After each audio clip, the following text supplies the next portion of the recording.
everyone. It is Friday, July 26th, and you are listening to the Mo.news podcast. I'm Jill Wagner. This is the place where we bring you just the facts. We read all of the news and read between the lines so you don't have to. As you could tell, Moshe is not here. He is enjoying some time off. I will be holding things down for the next few days. And I feel like Moshe would want me to mention that today is National Coffee Milkshake Day, National Aunt and Uncle Day, and National Chili Dog Day. I genuinely do not know where they come up with all this stuff, but happy celebrating for everyone who is. And also happy Friday. Hopefully we'll have a quieter news weekend, but we shall see, because usually we say that out loud and then news breaks. All right, speaking of news, tons of it. Here are the headlines. We're going to start with a roundup of the political headlines. President Biden and Vice President Harris meet separately with Israeli Prime Minister Benjamin Netanyahu, plus a debate about the debate. Will Harris and Donald Trump face off, and when? Meanwhile, Trump is standing by his vice presidential pick, J.D. Vance, who's under fire for once calling Kamala Harris a childless cat lady.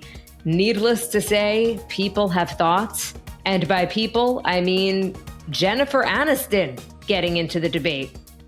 And why more U.S. adults are choosing not to have kids. In California, Governor Gavin Newsom orders state officials to remove homeless encampments. And stop me if you've heard this before. Earth just broke another record for its hottest day ever. Now to two people not on planet Earth. There is still no return date for Boeing's Starliner as those two American astronauts remain in space. North Korea still sending trash balloons over to South Korea, but this time one of them landed near South Korea's presidential compound. How South Korea is responding, and let's just say it involves K-pop. In business news, Southwest is ending its open seating policy. And the Paris Games are finally here. Who to watch as the games get going. Plus, it is Friday. Cheers to the freaking weekend, what we are watching, reading, and eating. So I want to start with a roundup of some of the biggest political headlines. To start, a high-stakes meeting between President Biden and Israeli Prime Minister Benjamin Netanyahu. The two have had a long relationship, sometimes a tense relationship. Their meeting came after Biden's Oval Office address on Wednesday night, explaining his reasoning for stepping aside in the presidential race. On Thursday, Netanyahu thanked Biden for his decades of support for the state of Israel. Mr. President, we've known each other for 40 years, and you've known every Israeli prime minister for 50 years, from Golda Meir. So from a proud Jewish Zionist to a proud Irish-American Zionist, I want to thank you for 50 years of public service and 50 years of support for the state of Israel. Biden and Netanyahu then met with families of hostages still kept captive in Gaza. Many of these families feel like Netanyahu, and Biden for that matter, should be doing more to bring their loved ones home. Biden says securing a ceasefire deal that would end the fighting and secure the release of the hostages is still a top priority of his. He and U.S. officials have repeatedly said a ceasefire deal is imminent. And yet, as Moshe and I have reported, we have heard this before, and there is no deal until there is a deal. Notably, Netanyahu met with Vice President Harris separately afterward. Harris is seen as more critical of Israel's war in Gaza. After the meeting, Harris made a statement touting her unwavering support for Israel, even reading the names of the Americans still being held hostage, but also expressing her concern for Palestinians who are facing famine and being displaced for the third or fourth times. She said quite forcefully that the fighting needs to stop. It is time for this war to end, and end in a way where Israel is secure, all the hostages are released, the suffering of Palestinians in Gaza ends, and the Palestinian people can exercise their right to freedom, dignity, and self-determination. She did release a statement, though, on Thursday condemning demonstrators who voiced support for Hamas and burned an American flag near the U.S. Capitol. That was part of protests against Israeli Prime Minister Benjamin Netanyahu's address to Congress on Wednesday. She said in a statement, hate and violence of any kind have no place in our nation. She said, quote, I condemn any individuals associating with the brutal terrorist organization Hamas, which has vowed to annihilate the state of Israel and kill Jews. Pro-Hamas graffiti and rhetoric is abhorrent, and we must not tolerate it in our nation. On Wednesday, most of the demonstrators marched peacefully, but some did clash with police near the Capitol. They climbed up flagpoles at nearby Union Station, replacing American flags with Palestinian flags. On Thursday, National Park Service staff started a massive cleanup effort. Some of the protesters graffitied and vandalized the Liberty Bell and Christopher Columbus Fountain. By the way, today, Netanyahu will be meeting with Donald Trump at Mar-a-Lago. And some other political headlines. Former President Obama is expected to endorse Vice President Kamala Harris soon. That is according to CNN. Harris was on the campaign trail Thursday. She spoke at a teachers union event in Houston. As for a timeline here on when she could officially get the nomination, if anyone else wants to run, they'll need to declare by tomorrow, Saturday at 6 p.m. So anyone out there listening, if you want to challenge Kamala Harris for the Democratic nomination, you've got about 30 hours to make it known. If not, the DNC will start a virtual roll call for Harris on August 1st, and then she's expected to pick her vice president by August 7th to make sure that they can get on every ballot. Now, as far as a debate between Harris and former President Trump, Harris told reporters on Thursday that she is ready to debate Donald Trump. She accused him of backpedaling from a previous agreement for a debate hosted by ABC News on September 10th. That was one of two debates that Trump and then candidate Joe Biden had agreed on. Trump now says he wants to shift the debate to Fox News.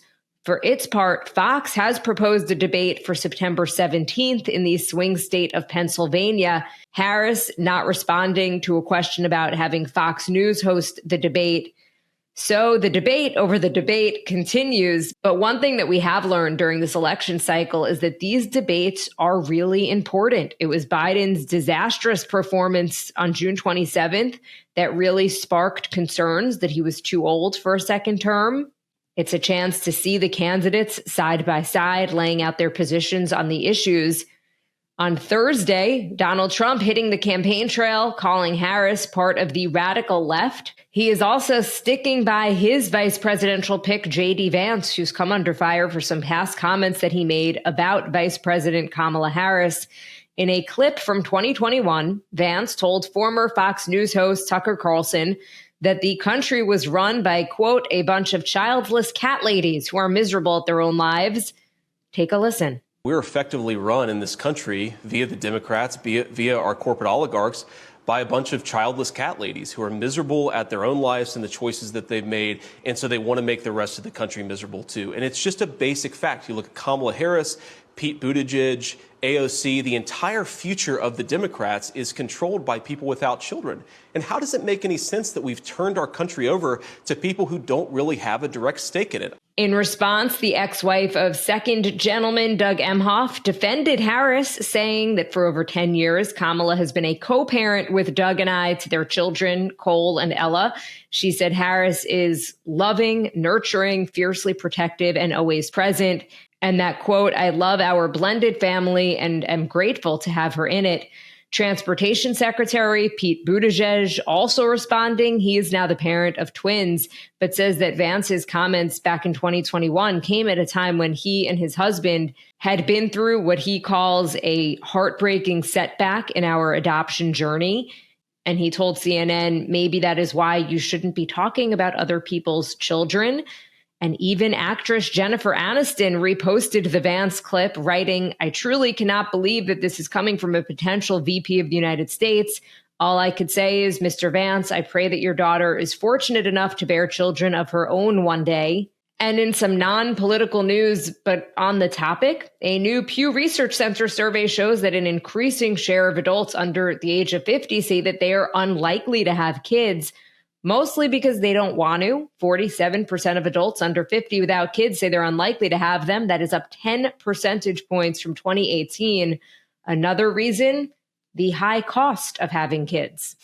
Time now for the speed read from the New York Times. California Governor Gavin Newsom ordered state officials on Thursday to begin dismantling thousands of homeless encampments, the nation's most sweeping response to a recent Supreme Court ruling that gave governments greater authority to remove homeless people from their streets.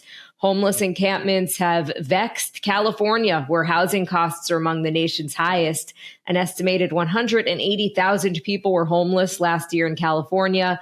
Unlike New York City, most jurisdictions in the state do not guarantee a right to housing. Gavin Newsom, who is a Democrat, called on state and local leaders to humanely remove encampments from public spaces in an urgent manner. His executive order, though, could divide Democratic local leaders in California. You've got Mayor Karen Bass of Los Angeles, who has criticized the Supreme Court ruling. She had some early success in reducing the homeless population by moving people off the streets and into motels and shelters. But in San Francisco, Mayor London Breed, also a Democrat, said last week that city officials plan to become very aggressive and assertive in moving encampments, and that the city might start to cite homeless people who refused offers of shelter. From USA Today, still no return date set for the astronauts on the Boeing capsule. NASA and Boeing say that the Starliner, which launched into space with 2 astronauts aboard on June 5th, still does not have an official return date. Originally, if you remember, it was slated for about an 8-day mission.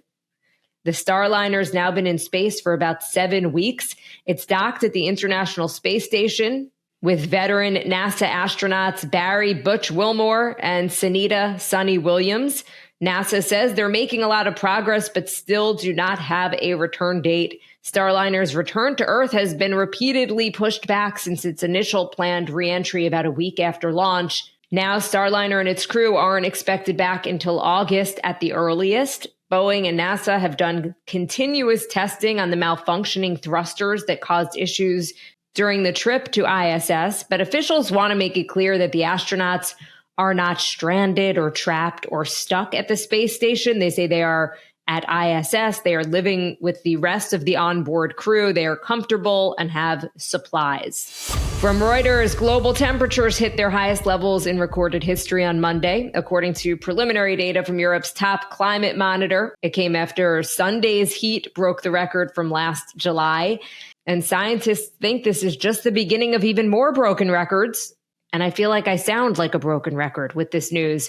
According to preliminary data from the European Union's Copernicus Climate Change Service, the global average temperature reached 62.87 degrees Fahrenheit Monday, topping the prior day's record of 62.76 degrees.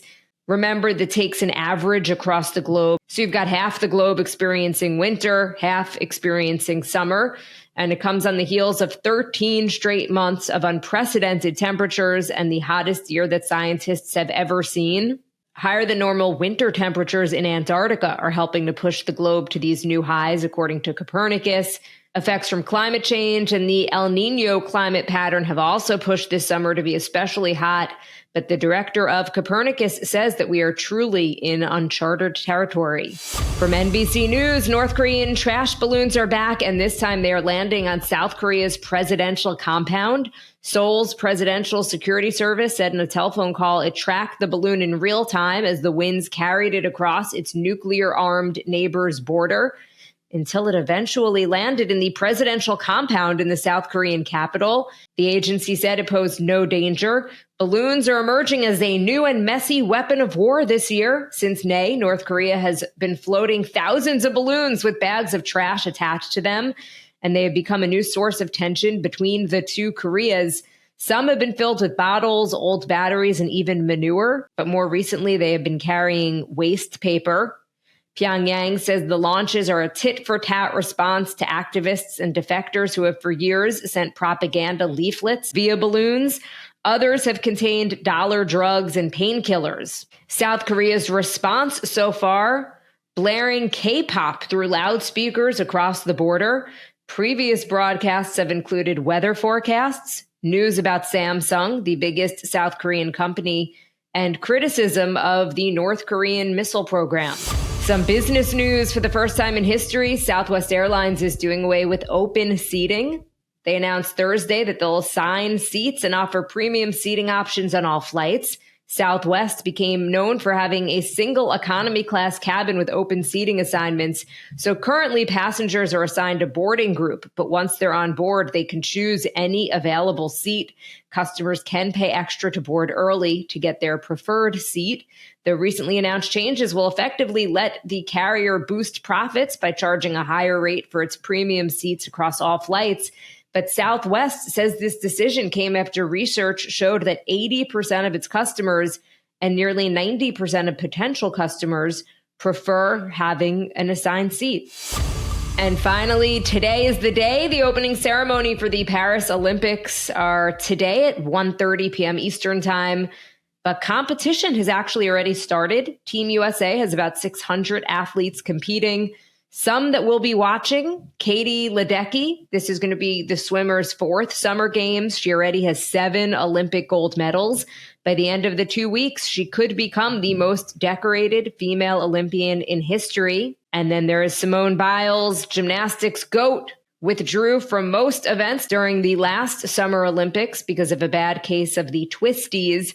But she's back and looking great.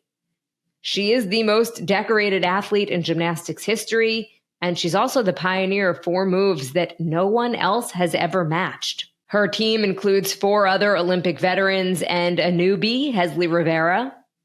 In the last Summer Games, they got silver as a team, so they'll be trying to reclaim their 2021 and 2016 gold. We're also watching both the men and women's basketball teams. After skipping the 2016 and 2021 games, LeBron James, at 39 years old, will likely be making his last Olympic appearance. And as for the women's team, they're going for their 10th gold, but Caitlin Clark and Angel Reese will not be there. They were not named to the team this year. In terms of track, Sha'Carri Richardson, she was disqualified from the Tokyo Games after testing positive for THC. That's the active ingredient in marijuana. Well, she's looking to prove she is the fastest woman in the world. She'll be racing in the 100 meters. You can watch the opening ceremony today on NBC or via streaming on Peacock. And by the way, there's actually already a little bit of controversy. The coach of Canada's women's soccer team will not be coaching in their opening game against New Zealand after members of her staff flew drones over New Zealand's practices on Friday and Monday. All right, it is Friday. Cheers to the freaking weekend. Time for what we are watching, reading, and eating. As I mentioned yesterday, I am going to be watching the opening ceremony of the Olympics. Over 10,000 athletes will be sailing down the River Seine today in what is poised to be the most ambitious Olympic ceremony ever attempted. Again, it starts at 7:30 p.m. Paris time. You can watch it at 1:30 p.m. Eastern time, and then there's also an encore primetime showing on NBC. As for what I am reading, surprise, surprise, a piece from The Atlantic. It's called How to Make Friends According to Science. So we know from science that friendships are very important in terms of our happiness. So what does the science say about how to make friends?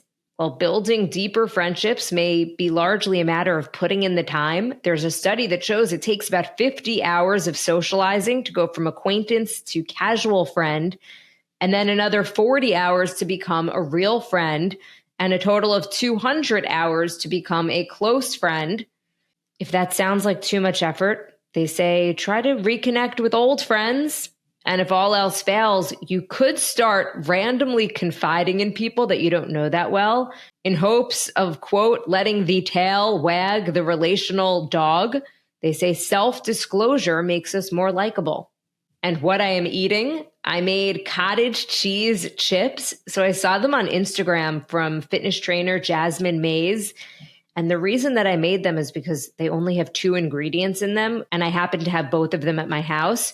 A scoop of cottage cheese, and then you season it with everything bagel seasoning and put them in the air fryer for about 30 minutes. I have to say they were really good. I made them smaller than a tablespoon, and a friend messaged me that she tried the recipe and they didn't get crispy. So it sounds like you might need to cook them a little bit longer than the 30 minutes. Either way, I will repost the recipe on my Instagram account, Jill R. Wagner, and let me know if you try them, because again, they are really easy to make and pretty healthy and filling. All right, that does it for this solo edition. Thank you guys so much for sticking with me and listening to the Mo News podcast. If you like what you hear, share this with your friends. It will help us grow. Follow us and subscribe so you don't miss an episode. Review us in the App Store. If there is any crazy breaking news this weekend, I'm sure Moshe will jump on the microphone and join me for an emergency episode, but hopefully it'll be smooth sailing until Monday. Everyone have a wonderful weekend.